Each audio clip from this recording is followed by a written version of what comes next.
శ్రీరాముని పరమభక్తుడు హనుమంతుడు. పురాణాల ప్రకారం హనుమంతుడు తనకు శ్రీరామునిపై తన భక్తిని, విశ్వాసాన్ని నిరూపించుకోవడానికి తన శరీరాన్ని సింధూరంతో నింపుకున్నాడు. చిరంజీవి అయిన హనుమంతుడు కలియుగంలో తన భక్తుల కష్టాలను తొలగిస్తాడని నమ్ముతారు. అందుకే ఆసేతు హిమాచలం, ఆంజనేయస్వామి ఆలయాలు ఉన్నాయి.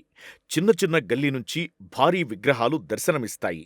అయితే ఒక ప్రాంతంలో మాత్రం హనుమంతుడు నల్లని రూపంలో దర్శనమిస్తాడు. దీనికి సంబంధించిన పురాణ కథ కూడా ఉంది.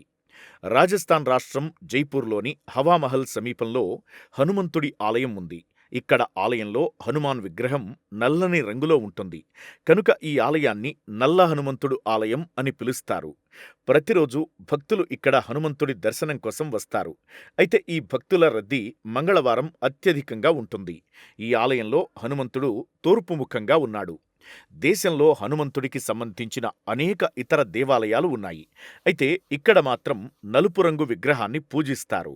పురాణాల ప్రకారం హనుమంతుడు ప్రత్యక్ష దైవం సూర్యుడి వద్ద తన విద్యను పూర్తి చేశాడు.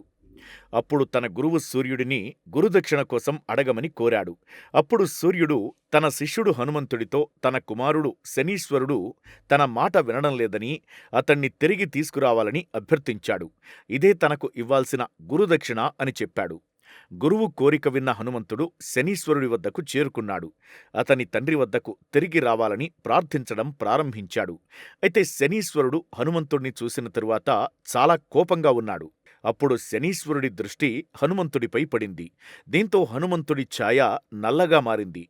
శనీశ్వరుడి దృష్టి పడినా హనుమంతుడిపై ఎటువంటి ప్రభావం చూపలేదు. హనుమంతుడు శనీశ్వరుడిని ఒప్పించడంలో విజయం సాధించాడు. దీంతో శనీశ్వరుడు హనుమంతుడి భక్తికి, కార్యదీక్షకు సంతోషించాడు. ఎవరైనా శనివారం రోజున హనుమంతుడిని పూజిస్తే తన ప్రభావం ఆ వ్యక్తిపై చూపదని వాగ్దానం చేశాడు. హనుమంతుని ఆశీస్సులతో ఇక్కడ అద్భుత ఒక దారం తయారు చేయబడిందని నమ్మకం. ఈ ఆలయంలోని దారం కోసం విదేశాల నుంచి ప్రజలు ఇక్కడికి వస్తారని ఒక ప్రత్యేక నమ్మకం. ఇక్కడ ఇచ్చే దారం పిల్లల కోసం ప్రత్యేకంగా తయారు చేయబడింది.